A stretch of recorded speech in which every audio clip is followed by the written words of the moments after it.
Tapi hipnotis yang lu jalanin ini kan adalah frekuensi otak kalau nggak salah ya, berarti ya. Betul sekali. Bukan yang syirik itulah, artinya bukan ilmu Jauh. hitam dan lain sebagainya, jauh ya. Iya. Hipnotis apalagi yang bisa lu ketahui dengan menghipnotis gue, katakanlah. Lu berani dihipnotis? Gue mau. Tarik napas yang dalam dari hidung, keluarkan dari mulut. Tarik napas yang lebih dalam lagi dari hidung, keluarkan dari mulut dan hidung. Oke.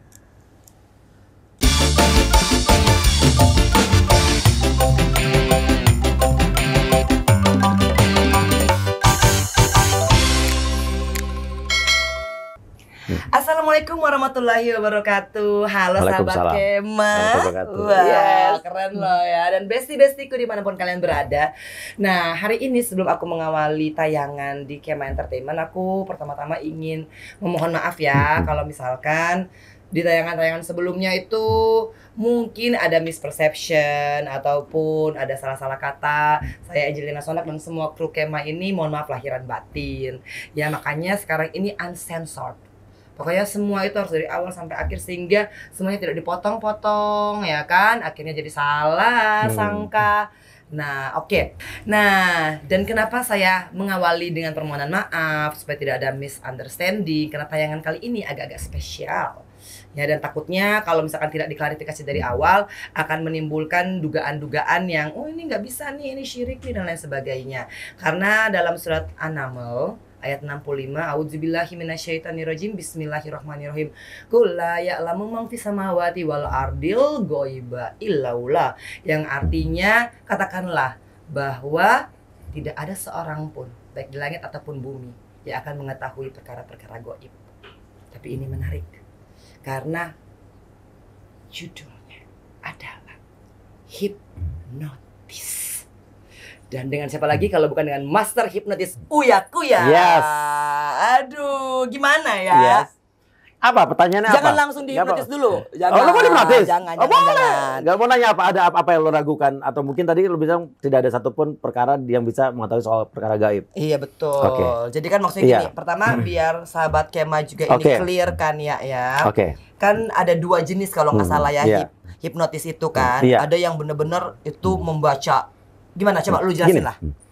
Hipnotis itu pada dasarnya ini tidak berhubungan dengan gendam atau ilmu hitam. Oke. Hipnotis itu murni adalah psikologi. Dalam arti kata, ini tidak berhubungan dengan gaib, tidak berhubungan dengan ilmu hitam atau syirik apapun. Karena intinya adalah semua orang bisa melakukan hipnotis. Iya, Mbak Angie juga bisa menghipnotis saya kalau belajar. Dan semua orang bisa belajar hipnotis asal dia memiliki kepercayaan diri yang tinggi, kemampuan komunikasi verbal yang baik, dan kemampuan untuk menguasai orang. Oke, jadi maksudnya ya itu adalah ilmu. Ilmu. Dan intinya juga tidak semua orang bisa dihipnotis. Oke. Jadi kalau hipnotis itu berarti adalah kesadaran antara bersedia apa enggak. Kalau misalnya Mbak ini, gue nggak bersedia nih. Atau gue nggak percaya, nggak bisa, ada barrier nih. Gila, lu akan susah untuk dihipnotis. Karena lu nggak akan fokus, nggak akan konsen sama perintah gue, sama sugesti gue, gitu kan. Nah tapi kan ada katanya ya yang bilangnya apa tuh? Oh ini ATM gue tuh diambil, kejahatan tuh gimana? Gini, itu juga ada dua tuh. Ada yang bener-bener emang bukan terhipnotis sebetulnya, itu namanya gendam, ilmu hitam. Jadi dia alam bawah sadarnya dimainkan oleh orang lain dengan baca-bacaan dan lain sebagainya. Tapi ada juga yang sebetulnya dia tidak kena hipnotis, tapi cuma karena kebodohan dia doang. Karena iming-iming di depan bilang, aduh, kan gini, ada bujuk rayu, ada iming-iming, Mbak dapat hadiah 1 unit mobil, tapi selamat ya, orang dikasih senang dulu, ya kan? Terus tiba-tiba, tapi harus bayar sekian dulu nih, gitu kan? Ayo ke ATM, orang udah dimainin, udah senang dulu karena kebodohan dia mau mendapatkan rezeki yang tak terduga. Akhirnya dia sebenarnya bukan hipnotis. Dia nurut gara-gara udah terlalu euforia. Atau mungkin ini juga anaknya ada suara ambulans, anaknya masuk rumah sakit nih kecelakaan gitu. Ini cepat nih dari tim dokter mau operasi tapi obatnya nggak ada, mesti transfer dulu. Kan orang dibuat panik dulu. Iya kan, akhirnya orang karena namanya udah dibilang anak ya kan. Iya. Akhirnya ke ATM. Itu sebenarnya bukan hipnotis sih. Berarti maksudnya gini kan dibilang nih misalkan, oke, gue tuh dipaksa ke ATM, abis itu disuruh isi PIN-nya. Nah, itu beda lagi, itu yang ketemu di jalan kan? Iya, itu hipnotis juga itu kan mereka bilangnya. Gendam. Oke. Itu yang di jalan, kalau lagi di jalan tiba-tiba perhiasannya nanti dipretelin, terus habis disuruh ke ATM, disuruh pulang lagi ke rumah. Nah, itu beda lagi. Tapi pada dasarnya sama, dia memanfaatkan orang yang lagi lengah, orang yang lagi bengong, orang yang lagi gitu loh. Tapi hipnotis yang lu jalanin ini kan adalah frekuensi otak kalau nggak salah ya, berarti ya. Betul sekali. Bukan yang syirik itulah, artinya bukan ilmu hitam dan lain sebagainya, jauh ya. Iya, dan nggak semua orang juga bisa dihipnotis. Di show gue 50% juga banyak yang gagal, tapi kan yang gagal-gagal itu kan nggak gue tayangin. Oke. Jadi ada perdebatan kan nih, gitu. Misalkan, oh ini nih nggak bisa secara agama itu, ya dianggapnya ya itu syirik gitu kan. Tapi kan sesungguhnya mungkin ilmu hipnotisnya elu ini sebenarnya elu pelajari. Iya. Nah, dan itu yang dinamakan dengan ilmu hipnotis yang modern kan, bukan yang pakai menyan dan sebagainya. Sama sekali. Gak mungkin gue ngelakuin itu karena keluarga gue juga keluarga bokap nyokap gue agamanya kuat banget. Oke, jadi sahabat Kemal biar nggak salah nih ya persepsinya ya. Artinya hipnotis itu bukan sesuatu yang dijalankan Uya ya, nggak tahu yang lain-lainnya gitu. Nah, karena terkenal banget kan lu master of hypnotis. Nah, dan itu bukan syirik dan juga mudah-mudahan kaidah-kaidah Islaminya tidak terlanggar. Oh, sama sekali enggak. Nah, itu makanya dari awal gue bilang kan takutnya pertama kita bahas ini kalau kepotong-potong, waduh ini Mbak Enji ikut-ikut nih. Ya, kan? Nah, itu kan gua takut gitu kan. Nah, kayak misalkan ramalan kan menurut hukum Islam juga itu nggak boleh dipercaya kan, karena artinya ya walaupun kita itu perdebatan yang panjang lah ya. Oke, hipnotis apalagi yang bisa lu ketahui dengan menghipnotis gue kata-kata. Lu berani dihipnotis? Gue mau.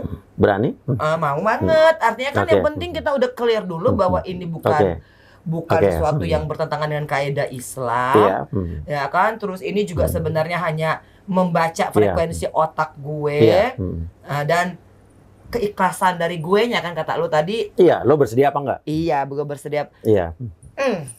Tantangan Uya. Oke, ini lo menantang diri sendiri nih, gue menarik nih.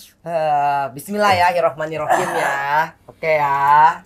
Bagaimanakah posisinya? Santai aja, tak kaki jangan disilang, jadi tenang, relax. Belum, jangan tidur dulu. Ya kan gue nggak tahu. Tenang. Ya kan. Oke, kita mau main yang cepat atau mau main relax aja dulu? Ya, durasinya berapa menit ya sayangku? Ya kan cepet lah. Oke, sekarang gini aja. Oke. Saya lihat gue aja dulu, jangan gue lihat dulu. Oke. Jadi posisi gue harus nyaman dong. Oke. Ya, tarik napas yang dalam dulu dari hidung. Keluarkan dari mulut pelan-pelan. Tarik napas yang lebih dalam lagi dari hidung. Keluarkan dari mulut. Lihat saya dulu, buka mata. Tarik napas yang dalam dari hidung. Keluarkan dari mulut. Tarik napas yang dalam dari hidung. Keluarkan dari mulut. Lihat sini. Tarik napas yang dalam dari hidung. Keluarkan dari mulut. Tarik napas yang lebih dalam lagi dari hidung. Keluarkan dari mulut dan tidur. Oke. Mbak Enji, dengarkan saya. Katakan dengan jujur apa yang ingin Mbak Enji katakan. Jangan katakan jika Mbak Enji tidak ingin katakan. Ambil posisi yang rileks. Oke. Mbak Enji, pertanyaannya adalah, Mbak Enji masih bisa mendengar saya, Mbak Enji masih bisa mengontrol tubuh Mbak Enji. Di sini saya bikin Mbak Enji masih bisa mendengar sekitar sini dan bisa tetap mengontrol apapun. Mbak, pertanyaan saya, mau pacaran lagi atau enggak? Enggak, yakin? Yakin. Ada nggak orang yang ngedeketin Mbak Enji? Berapa? Orang-orang dari masa lalu? Iya. Nggak ada terbersit sedikit aja mungkin? Jatuh cinta lagi? Masih trauma? Sama sekali nggak ada benih-benih cinta sedikit juga nggak ada? Diblok aja. Diblok aja. Tapi keinginan atau hasrat itu ada sedikit atau banyak? Diabaikan. Diabaikan. Oke, ada nggak orang atau cowok yang mendekatinya agresif sekali? Ada. Seumur apa lebih tua? Sepantaran. Ini dari masa lalu, orang yang pernah kenal sebelumnya atau pernah jadi mantan atau? Ada yang mantan, ada yang baru. Mantan pacar? Mantan pacar. Oke. Ada yang baru juga. Baru kenal di mana? Baru kenal pas bebas. Pas bebas. Oke. Ini karena emang masih trauma atau karena nggak enak sama anak? Karena Keanu bilang apa? Trauma juga. Trauma juga. Oke, kira-kira Mbak Enji ini sekarang bener-bener nggak pengen dulu, apa emang pengen memutuskan udah nggak mau pacaran lagi atau nggak mau nikah lagi? Nikah iya. Pengen nikah. Pacaran nggak lama-lama. Oke, jadi keinginan untuk nikah sebenarnya ada. Ada. Tapi nggak mau pacaran lama-lama. Iya. Jadi harus menemukan orang yang tepat, udah yakin, kalau mau langsung nikah aja gitu. Betul. Di antara dua orang ini, mantan pacar dengan orang yang baru kenal. Misalnya disuruh milih atau tinggal dua orang di dunia ini, tinggal dua orang ini, kira-kira untuk potensi hidup bersama nantinya lebih kemana? Yang baru kenal. Yang baru kenal. Oke, yang baru kenal ini sudah pernah menikah atau belum? Sudah. Sudah pernah menikah. Sekarang duda berarti ya? Duda. Duda. Oke, Mbak Enji. Sekarang begini aja. Sebelum saya katakan sugesti saya ke Mbak Enji. Mbak Enji, saya mau nanya dengan jujur. Mbak Enji masih ada kemarahan nggak sih? Terserah sama diri sendiri, sama keadaan, harus sama orang-orang atau golongan tertentu atas kemarin Mbak Enji menjalani hukuman selama hampir 10 tahun. Masih ada nggak? Sedikit atau banyak? Udah enggak. Udah nggak sama sekali? Sama sekali enggak. Udah ikhlas? Udah lupain. Tulus, yakin? Yakin. Oke. Mbak Enji, dengarkan saya. Andai kata Mbak Enji sekarang masih trauma, itu wajar. Tapi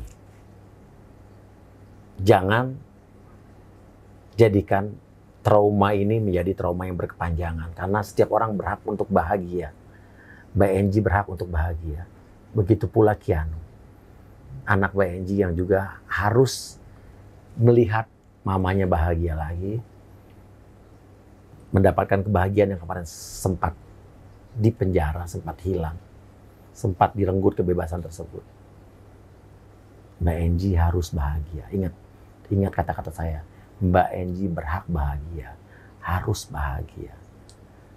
Jangan tutup diri Mbak Enji dengan perasaan yang Mbak Enji sebetulnya tidak inginkan. Kalau mau nangis, nangis aja. Menangislah Mbak Enji. Tapi jangan bohongi diri Mbak Enji. Jangan tipu diri Mbak Enji. Kalau Mbak Enji merasa ada suatu hal yang membuat Mbak Enji bahagia, jalankan. Jalani. Sudah cukup Mbak Enji menderita selama hampir 10 tahun. Sekarang jalani saja. Jangan pernah ragu untuk melangkah lagi Mbak Enji. Yakin itu adalah untuk kebahagiaan Mbak Enji, keluarga dan juga anak Mbak Enji. Mudah-mudahan ini menjadi sugesti baik buat Mbak Enji. Menangislah jika ingin menangis. Karena percayalah setiap tangisan Mbak Enji adalah hal yang bisa mengurangi beban hidup Mbak Enji. Sekali lagi, Mbak Enji berhak untuk bahagia. Dan saya harap Mbak Enji akan bahagia ke depannya. Menjadi orang lebih bahagia lagi. Bahagia akan menjadi masa depan Mbak Enji dan anak. Amin. Tarik nafas yang dalam dari hidung. Keluarkan dari mulut. Tarik nafas yang dalam dari hidung. Keluarkan dari mulut. Dan setiap hembusan nafas adalah kebahagiaan Mbak Enji. Tarik nafas yang lebih dalam lagi. Dan keluarkan dari hidung. Dan 1, 2, 3. Bangun Mbak. Ngomong apa tadi ya? Tolong ya. Terus gimana? Lihat aja nanti tayangan baju sendiri. Yang lu harus kasih tahu dong. Oh, Kan? ya lihat aja. Kalau lihat kan gue harus nunggu berhari-hari buat di edit. Iya nggak apa-apa, gitu, kan jadi bikin penasaran. Tapi lu nggak tanya macam-macam kan? Enggak dong. Gua pertanyaannya etis banget kok. Tapi kenapa gue bisa ada air mata? Enggak tahu. Itu pasti dari alam bawah sadar Mbak Enji, dari perasaan Mbak Enji sendiri. Ada apa yang saya katakan masuk ke dalam ini dia kotak nih, Mbak ya Enji. kan ya. Iya. Lu kasih bocoran dikit dong. Iya. Maksudnya kan gue males banget Iya. nih tiba-tiba kok Iya. gue harus ada air mata gitu kan Iya. secara maskara gue Iya. luntur. Iya. Apakah itu Ya kan? Emang nggak boleh ya kalau gue nggak lihat tayangannya terus gue tahu tadi gue ngomong apa? Gimana ya? Gue susah neranginnya sih Mbak ya. Karena berarti apapun apa yang gue katakan tadi itu mengena dan masuk ke dalam pikiran Mbak Enji dan hati Mbak Enji. Oke. Iya. Ya udahlah, gue sabar-sabar aja ya. Dan intinya, lu bisa melakukan apa yang gue lakukan. Itu belajarnya gimana? Belajar aja. Nah, belajarnya aja kan nggak mungkin tiba-tiba ada bukunya kak atau ada apa? Belajar sama orang lah. Dan itu untuk positif kan? Positif dong, positif. Artinya kan jangan sampai sahabat Keman ini salah arti gitu kan, terus gue diguna-guna lah atau apalah ya kan nggak boleh kan begitu kan? Nggak ada sama sekali. Nah, keuntungannya belajar hipnotis itu apa? Oke. Nanti lu bisa baca pikiran gue dong ya. Itu beda hal. Oh itu beda hal. Gini, membaca pikiran dengan hipnotis beda lagi. Membaca pikiran dengan meramal beda lagi. Kalau gue meramal tidak percaya, tapi gue membaca pikiran itu masih bisa dikatakan itu sebetulnya kemampuan orang untuk menganalisa orang secara psikologis. Kita ngobrol nih, kita ngobrol. Kita ngobrol di obrolan kita. Kalau kita punya kemampuan itu, kita bisa mencoba membaca apa yang di dalam pikiran bayi kita, walaupun tidak sepenuhnya tepat, tapi minimal. Kita, ya Mbak ini pernah nggak sih ngerasa gini, ngobrol sama orang, terus punya feeling. Oh iya nih dia lagi mikirin ini ke gue gitu ya. Ada sih, ada sih. Berarti harus gue asah dong itu ya. Oh iya. Supaya gue tahu gitu loh dalam pikirannya lawan bicara kita nih apa gitu kan. Iya. Oke. Kalau gue rasa juga Mbak Enji ini bisa aja, kalau gue lihat ya, Mbak Enji sebetulnya pengen punya pasangan. Ngaco ya. Pengen. Jangan didengerin. Pengen punya pasangan lagi. Jangan didengerin. Ya kan. Udah. Atau mungkin ada benih-benih cinta sama orang masa lalu. Ini nggak usah dibahas ya kan. Aduh kayak penting banget udah ya nggak usah. Orangnya kayaknya ganteng juga nih. Ini nggak bisa nih ya kan. Sahabat Kemal aku kan yang hostnya di sini kan. Jadi balik-balik dunia ya Allah. Nggak ada. Iya. Enggak, gue mau sama Keanu aja ya. Gitu loh. Kan Keanu butuh gue. Iya dong. Kayak lu nggak tahu aja. Lu lagi ngebaca pikiran gue sih ya. Aduh males banget deh ya. Coba tim kreatif lain kali ya kalau gue mau dihipnotis ya. Enggak ya. Udah deh gue yang nanya lu. Oke, boleh dong. Iya kan. Hipnotis itu apa lagi? Tadi baca pikiran.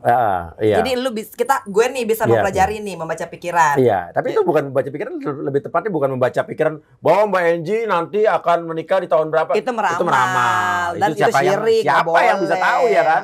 Itu kembali lagi ke surat An-Naml tadi. Nggak boleh, itu hanya Allah. Kalau membaca pikiran kan begitu, membaca gerak-gerik Mbak Enji dari ngomong kita bisa tahu Mbak Enji tadi sekarang lagi begini nih, lagi galau nih, lagi begitu nih gitu kan. Kan itu bisa kelihatan kan? Jangan dibacain sekarang. Oh iya. Ya kan? Ya Allah ya Tuhan, kok jadi gue nih ya kan? Harusnya nih konsepnya aku nih ya yang kebalik ya. Tapi gara-garanya aku nggak bisa ngebaca pikiran, terus nggak bisa hipnotis juga gitu kan. Aku mau tanya nih, keuntungannya bisa nggak hipnotis untuk self healing? Penyakit bisa, atau apapun? Bisa. Gini, setiap manusia punya stres. Punya level stres yang berbeda-beda. Saya misalnya lagi menunggu keputusan apa besok, mau pengumuman kita mau terima sekolah apa enggak. Saya nggak bisa tidur. Iya, congratulate ya. Ya Allah sahabat Kemal, kita doain ya cinta ya, diterima di universitas di jurusan film di jurusan film di Amerika. Betul, luar biasa. Jadi, terus gitu, pasti kita nggak bisa tidur kan, gelisah tuh. Nah, self healingnya adalah kita menghipnotis diri sendiri, menenangkan diri sendiri. Gimana caranya? Stres itu datang, ya kan gimana kita mau menghipnotis diri kita sendiri? Lakukan hal yang simpel yang seperti yang saya lakukan tadi. Kalau lagi stres, lagi deg-degan, lagi gelisah, tarik napas yang dalam dari hidung, keluarkan dari mulut, berulang-ulang sambil bilang dalam pakai pikiran kita, tenang. Percaya deh. Tarik napas yang dalam dari hidung, keluarkan dari mulut, pelan-pelan berulang-ulang, lebih panjang lagi, membuskan lebih, itu bisa self healing dalam waktu singkat. Itu kan stres nih ya. Iya. Tapi kalau misalkan sakit, misalkan kantong empedu ataupun sakit itu kaki beda atau ya. apa, itu bisa nggak? Nggak ada hubungannya. Nggak bisa nggak ada ya. hubungannya. Kalau dibilang tubuh kita bisa menyembuhkan diri kita, berarti nggak benar dong. Begini, kadang-kadang kan ada penyakit yang datangnya juga atau pengaruh psikologis mental kita itu kan ada yang memberikan sedikit atau banyak sumbangsi terhadap penyakit kita, penyakit badan kita kan. Oke. Ya, kalau kita gini, ada yang bilang lagi misalnya gini. Gue pergi ke dokter gini, Mbak ini punya nggak dokter yang jadi kepercayaan Mbak ini dokter ini selalu gue kesini gitu? Nggak ada sih. Ya, kalau gue misalnya nih gue percaya, gue ke dokter, gue dokter Yamin gitu ya, gitu ya. Itu nggak tahu kenapa kalau gue ke dokter yang lain itu, gue ngerasa nggak tenang. Tapi kalau ke dokter yang gue percaya gitu kan, gue tuh lebih tenang dan lebih cepat sembuh. Kadang-kadang udah sembuh gitu aja gitu. Kita datang belum dikasih obat udah sembuh. Itu kan suges. Suges sama kan, hipnotis kan sugesti. Oh. Kita mensugesti diri kita sendiri. Oke. Iya kan? Mungkin aja sebetulnya itu bukan sakit. Mungkin kita mikirnya penyakit nih. Jujur ya. Waktu Mas Aji meninggal, itu gimana? Saya kalau nggak salah abis itu beberapa saat kemudian saya sholat di masjid, terus saya pingsan. Terus? Stres dengar berita itu. Waduh, kita pikir kenapa nih? Jantung sesek. Saya langsung periksa ke RSCM Kencana tuh. Oh, oke. Terus. Itu kan sugesti kita. Kok umur masih muda, olahragawan, gitu kan. Saya langsung di check up, general check up segala macam. Ini cerita nyata, Mbak. Iya. Ternyata asam lambung. Oke. Nah, lu menyembuhkannya dengan self healing atau gimana? Saat itu belum. Saat itu udah terpengaruh sama sugesti begitu aja. Tapi sekarang kalau misalnya andai kata gitu kan, aduh, nyesek gitu kan. Gue udah bisa tahu, oh ini dari kebanyakan makan atau mungkin ini ada asam lambung pikiran gitu kan. Jadi itu dengan self healing. Abis itu kan tambah panik lagi. Gue tuh orang yang kalau udah baca berita tentang ini gitu, parnoan, Mbak. Oh. Jadi makanya dulu waktu almarhum meninggal, itu tuh efeknya ke gue itu parnonya langsung, waduh gue kayak gini, gue kenapa ya? Mbak Mas Aji kan sehat, bugar. Iya benar. Kayak gitu loh. Dan sekarang gimana perbedaan antara parno, suges, dan hipnotis? Hampir sama. Parno itu kan yang parno itu kan datang dari diri kita sendiri. Ya kita suges buat self healing, kita tarik napas, tenang, nggak ada apa-apa, yakin bahwa semuanya everything is gonna be okay. Oke. Nah, saya sekarang udah bisa mengontrol itu. Dulu sedikit-sedikit saya, asam lambung naik, sampai di endoskopi, sampai di macam-macam dulu. Sekarang saya makin tenang. Nah, masalahnya kan ini mungkin ada decisive issues, artinya penyesatan publik ini yang mengatakan bahwa hipnotis itu tuh yang menyebabkan orang kecurian dan lain sebagainya. Itu loh, berarti kan tadi salah juga ya. Karena berita-berita di koran-koran, di online, seorang ibu kena hipnotis, padahal itu gendam. Itu kan ilmu hitam beda. Ya orang ditepok pak, tiba-tiba itu dia baca-baca bukan ibaratnya tatap mata saya, tarik napas yang dalam dari hidung, keluarkan itu enggak ya? Mana ada orang begitu kan? Itu kan enggak. Katanya diajak ngobrol, misalkan tepok ajak ngobrol. Iya, ajak ngobrol, tapi kan dia emang udah punya ilmu hitam. Udah punya kemampuan gendam itu namanya. Oh, jadi gini. Gendam sama hipnotis sesuatu yang benar-benar beda. Tapi pada dasarnya ya dia menguasai pikiran kita. Tapi itu satu hal yang berbeda, caranya beda. Tapi hipnotis itu harus diawali dengan yang tadi ya, yang lu suruh ini dulu. Lu bersedia apa enggak? Iya. Kadang-kadang lu bersedia pun belum tentu berhasil kalau nggak masuk otak lu masih ada barrier. Oh, oke. Iya kan? Tapi hilang tadi tuh. Apa? Maksudnya hilang, kayaknya gua hilang gitu loh. Iya, berarti karena lu bersedia. Oke. Jadi kurang lebih itu. Nah, satu lagi nih, kenapa gendam? Kita bicara gendam ya. Sering terjadi di tempat-tempat umum saat di ATM. Iya itu. Lagi orang lagi. Kenapa? Seru nih. Karena orang rata-rata kalau nganter ATM, lu lagi apa coba? Sendiri, bengong main handphone. Iya. Kalau nggak berdiri. Ya kan? Jadi lo dalam keadaan lengah, gampang lo makanya sekarang gua kalau misalnya di ATM lo lagi sendirian, lo segala macam di bank, gua baca-bacaan aja udah. Baca kulhu kayak baca Al-Fatihah. Kursi. Setan kali. Iya. Tapi benar juga. Ya cuma kepanjangan gitu. Terus kalau nggak, udah kalau nggak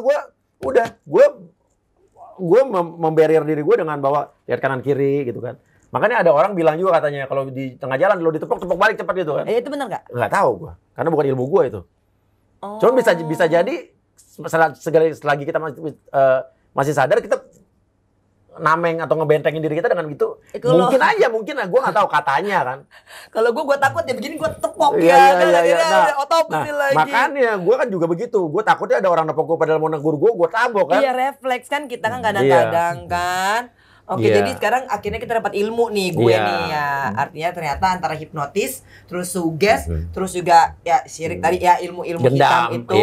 Nah, itu beda. Beda. Totally different. Dan rata-rata orang yang kena gendam orang yang lagi jalan sendiri, ibu-ibu yang lagi jalan di kompleks sendiri, pulang dari pasar sendiri atau ngantri di ATM bengong gitu kan. Nah, itu bisa kena ilmu hitam lah berarti kan bahasanya. Dan yang tadi Uya lakukan ke gue itu adalah hipnotis. Nah, dan itu juga dengan gue mengiyakan, gue bersedia. Nah, makanya it works gitu ya. Tapi udah ya, gue nggak mau nanti Uya bacain pikiran gue lagi. So thank you very much bro ya. Udah. Gue masih ada ngeliat satu baru nih. Nggak mau. Udah ya, sahabat Kema, aku juga mau nonton soalnya kan. Jadi aku mau akhiri dulu hari ini. Jangan lupa di subscribe, like, share, and comment. Thank you ya. Waalaikumsalam.